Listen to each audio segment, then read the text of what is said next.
Welcome to Chapter 2. We're going to be doing Section 2.1, Organizing Qualitative Data. So remember, qualitative data, qualitative variable, that's stuff that's like a word like eye color, favorite shoe brand, stuff like that. So if you recall in Chapter 1, we were talking about the different types of data. We were talking about how to get a good sample, a good random sample. And then we are also talking about how we could have a good observational study that minimizes bias. And so now that we have all this stuff, we have all of our data, we have to figure out how to organize it. And that's what Chapter 2 is all about. So here we have that after an experiment or observational study, we're going to have disorganized raw data. We're just going to have a bunch of numbers, or we're just going to have a bunch of words, something like that. So we have to organize the data with tables, graphs, and numerical studies. The table and graph part, tables and graph, that's Chapter 2.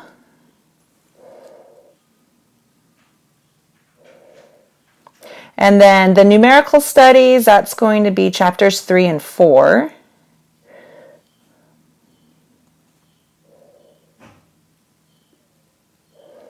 Okay, so we're in Chapter 2. We're going to be focusing on tables and graphs, so visual displays of data.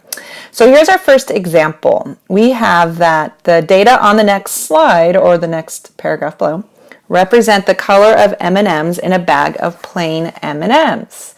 Okay, so notice this is disorganized raw data. It's brown M&M, yellow M&M, red, brown, etc., etc. So obviously someone was just pulling M&Ms out of a bag and recording their color. All right, so disorganized and raw. Okay, so what are we going to do with this data? How are we going to make sense of it? Because right now it doesn't make that much sense. Okay, so what we're going to do is we must first determine how many individuals are in each category. So the category are the colors of the M&M, and the individual is each individual M&M. Okay, so how we can organize that is somewhat of a tally chart. And then a tally chart, we're also going to call that a frequency distribution. So frequency distribution lists each category of data and the number of occurrences for each category of data. So really we can just do a tally chart. So what we could do for this particular example with the M&Ms is we could write down all of the categories. Where are the colors? So the colors are the categories. We can call this values of the variable or categories.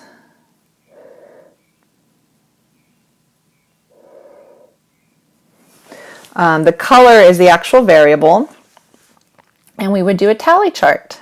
So for instance, here's one brown M&M, so we could tally it once. Whoops, there it goes. So they've actually already done the tally for us, but just in case it's been a while, this is how we would do the tally. We would just go one by one, all the colors, and put them in this tally chart. And then after we're done with our tally chart, we can actually count up the frequency. And that's why it's called a frequency distribution. Okay, so a couple of notes in here.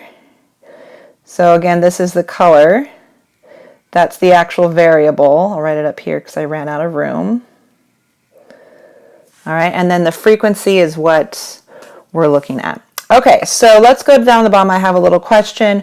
What do you think this column adds up to? So what do you think this column adds up to? So it's the frequency of the individuals in each category. So it should add up to all the total M&Ms. So it's one way to check our work when we're making our frequency distributions. And in this case, we have 45 M&Ms. So we can write that this is 45 total M&Ms.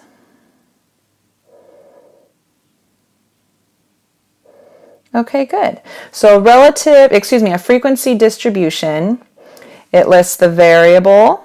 Frequency distribution lists the variables and all the values of the variable or the categories of the variable and their corresponding frequency. So these two columns make up the frequency distribution. This tally column is kind of our scratch work. Okay, let's go on to relative frequency. And a relative frequency, it's a proportion. So a relative frequency chart would tell us the proportion of, let's say, brown M&Ms to the whole bag. So is a proportion, or percent, right? Proportion and percent. Potato, potato.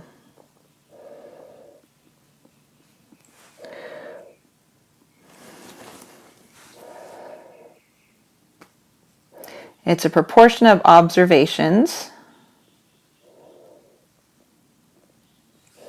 within a category.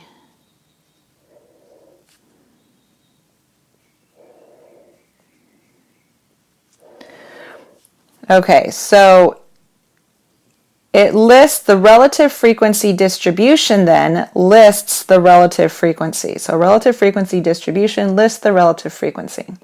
Okay, so we're going to create a relative frequency distribution for our M&M example. So we have to calculate all the relative frequencies. And a relative frequency is parts to the whole. It's part to the whole. So it would be the frequency of a category. I'm going to abbreviate it. Frequency of the category over the total observation. So in this case, we have 45 M&Ms. It would be over 45 M&Ms. All right, so let's come back up here. Relative frequency. So again, we're saying that the relative frequency of, let's say, brown M&Ms, well, since we have 12 brown M&Ms, it would be 12 out of 45. All right, and there you go. That's the relative frequency, and we would go all the way down. So 10 out of 45 are yellow, 9 out of 45 M&Ms are red, 6 out of 45 are orange, 3 out of 45 are blue, and then finally 5 out of 45 are green. All right, and a lot of times you guys will see these as a decimal approximation, and we're going to have to round. So a lot of times you'll see the relative frequency again as a decimal. Sometimes we have rounding errors, but that's to be expected when we round. All right, and I just found all of these on my calculator.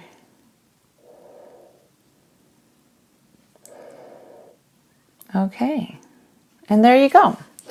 Bonus question is, what about this one? So what do you mean? So what do you think this column adds up to? This was 45.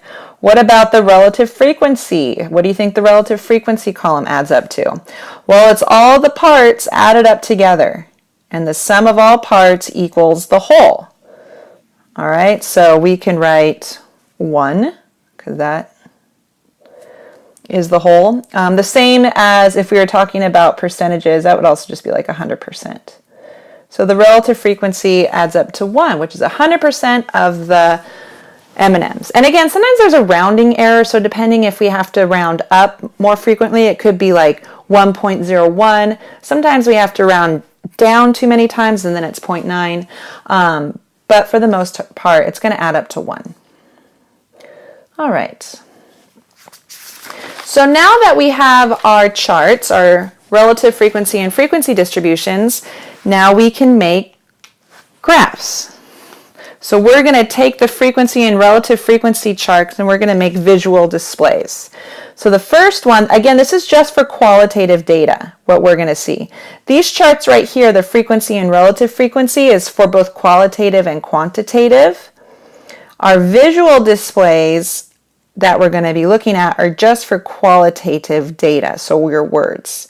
And the first one we're going to look at is a bar graph. So a bar graph, here's the technical definition. It's constructed by labeling each category of data on either the horizontal or vertical axis and the frequency or relative frequency of the category on the other axis. Rectangles of equal width are drawn for each category. The height of the rectangle represents the frequency or relative frequency.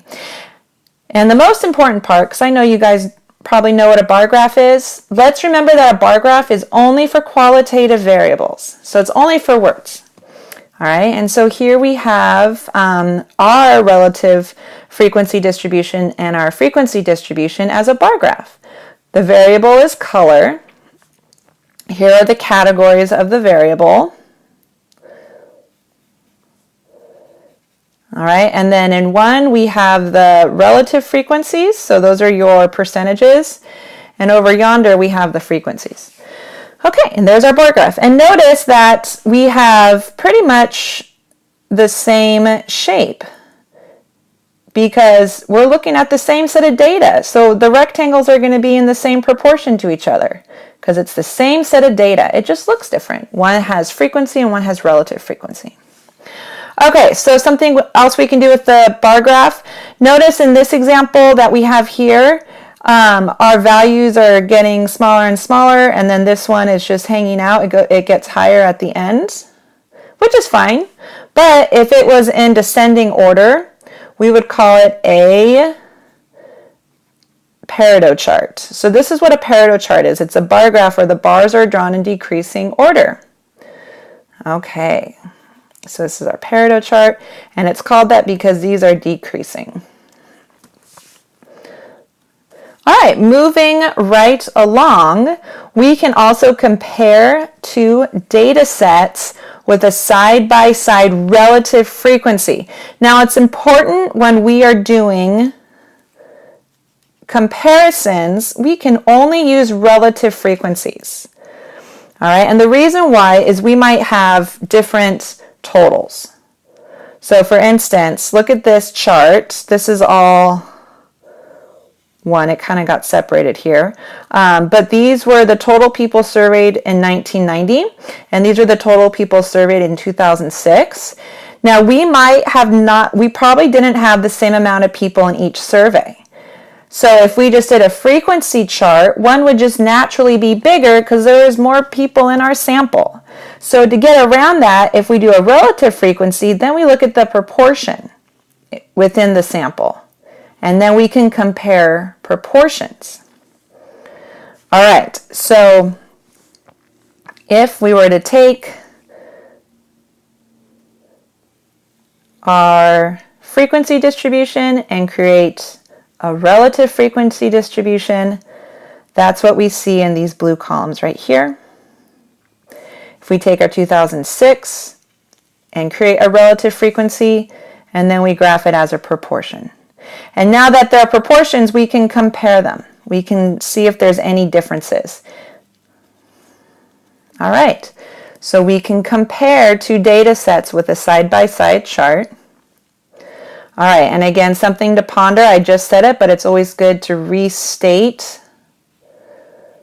what you think is the solution. Can you think of why relative frequency is necessary to compare sets of data? All right, our final chart is going to be a pie chart, and we're going to display qualitative data using a pie chart. And we can, again, only use relative frequency.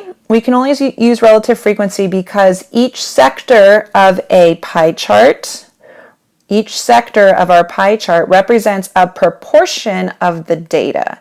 Whenever we're talking about proportion, that's relative frequency. So we have to use relative frequencies to create pie charts. All right, and how do we determine the angle of the sector? It's determined by multiplying the relative frequency, which is like a percentage, by the total degrees of a circle, 360. Okay, so if we go back to our data right here, in 2006, the never married folks, where is that? 55.3, that ends up being 0.25 for the relative frequency. So if it was going to be a pie chart, it would be 0.25 or 25% of the circle or 25% of 360.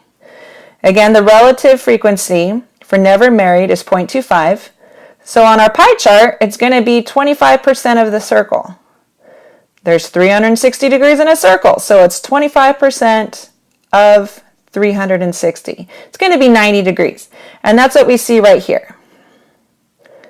All right, so that's how we would create our pie chart. We would have the sector for never married take up a 90-degree sector. All right, and we can repeat that same process for all of the categories. And we would get our pie chart. Okay, so now that we are done talking about our qualitative displays, we have a bar graph, we have pie charts. When do we use which one? So that's this next part. Pie charts, we can quickly see how, for instance, this category compares to the rest. So pie charts are good at comparing one part to the whole. And a bar graph compares one part to different parts, because a bar graph we can see everything at once, at different heights. All right, so this is why we use one in favor of the other.